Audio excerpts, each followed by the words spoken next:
Bố xấu thì sợ bạn chê, bố đẹp thì sợ bạn mê bạn giành.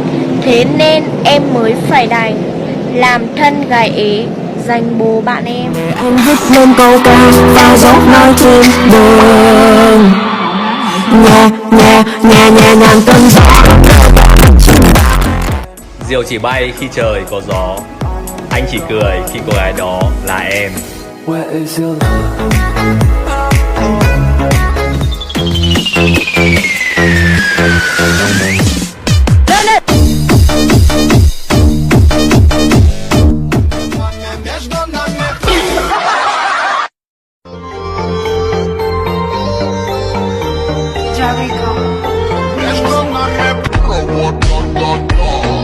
Đây là tôi khi tôi mặc áo dân tộc.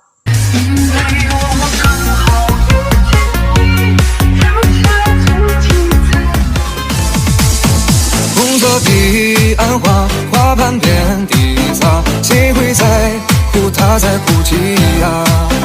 佛将对千年，杯战佛升天，我好想能再见他一面。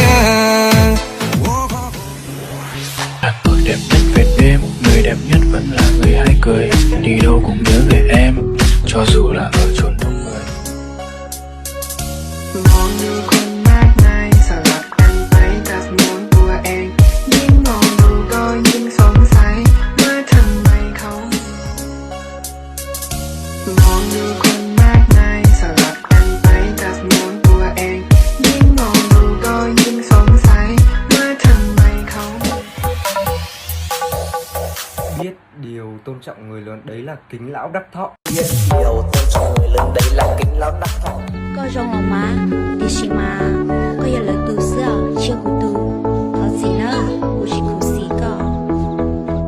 Nó là tan thọ thông tập tàu núi trong chia thầu lúa lì xia ấy có chỉ lim ba chia múa có lúa nâng chia nữa mà.